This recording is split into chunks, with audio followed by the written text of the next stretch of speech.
Assalamualaikum warahmatullahi wabarakatuh. Rabayya kan waa'ee paaswordii feesbuukaatii fi jiimeelaatii yeroo baay'ee kana gaafatu.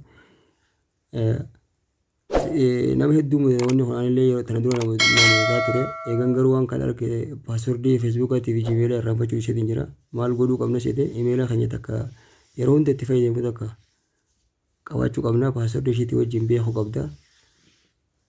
Saniin booda appilikeeshinii biraa daawwalootiin goote kun appilikeeshinii isa asumarra jira waayilba keenya kanarra jira. Kiroomoo appilikeeshinii kun akkuma nama nan godhuu deemu kana na hordofi akkuma nama godhu kana godhu jechuutis kiroomoo hanqe. Kunoo kiroomee gamantee booda tuqaa isiin tana tuyita. Seetingii tuyita. Imeelii noormaalii na isin jiru kun kana imeela kana yeroo kamittuu irraanfachuu hin qabdu.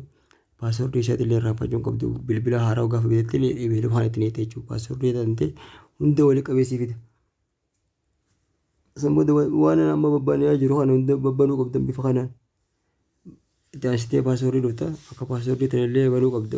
Waan babbantuu jira. Kunoo bakka lameen nama hambaalaa godhee haala nama akkana babbanuu qabdanii. Saniin booda paaswordii sana oola isin kaya gaafa moobaayila haaraa bitattanillee gaafa jijjiirratanillee imeelii tana yoo dagachuu baattan wanni isin barbaadan hundi ni jirti jechuudha. Paaswordii keessan kan fuuldura akka hin daganneef feesbuuka keessan kan jaalataniif imeelii keessan kan jaalatan akka hin dhabneef wanni kun furmaata jeetiin dalagee kanaaf uumee fayyadamaatii laala bu'aa isaanii agartan isin hundinuu. Ammaan tana hunda paaswordii tana laaluuf hin deemanis. Yeroo kana immoo paaswordii qaafootii jenna gaafata itti nagee kunoo san booda nama biraa akka agarsiisneef iskiriin ni gurraachuma. Akkasii paartii takka paartii tana fedhee amma gara paartii lammaffaa dabaluuf deemna. Paartii lammaffaa tana sirriitti na hordofa. Isheen xiqqoo wanta taadhalleedha jechuudha. Waa'ee Samsung paasii ilaaluu deemna amma. Samsung paasiin kun amma waa lama of keessaa qaba. Isa dalagachuudhaaf Samsung akkaawuntii qabaachuu qabda jechuudha. Amma baayoomeetirii qinna seekuriitii seentaa sana booda Samsung paasiin kun kana. Samsung paasiin kun yoo imeela yoo Samsung akkaawuntii hin qabaanne hin ta'u. Samsung akkaawuntii akkatti bitanamu haayilaatii isin agarsiisa. Bifa an deemee isin agarsiisu kanaan Samsung akkaawuntii barattanii bakka tanaa wajjin wal quunnamsiisuu qabdan.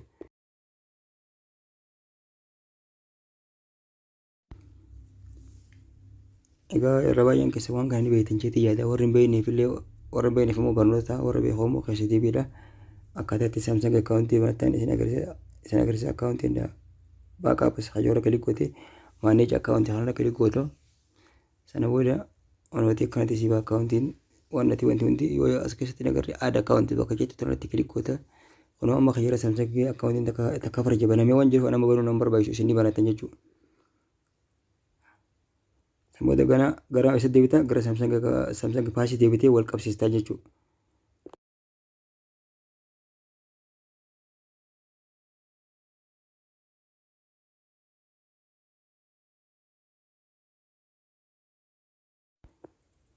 Amma duuba deebinee bakka baayoomeetirii kana seekuriitii deebinee Samsung paasii bira deemnee jechuudha.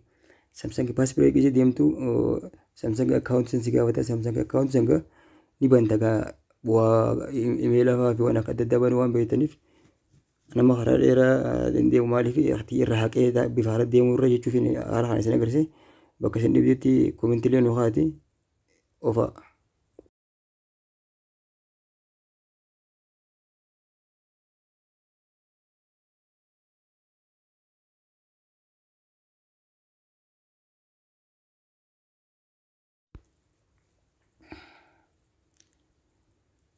Egaa jaalladhaa paartii lammaffaa fennee gara paartii sadaffaa deemnee jirra.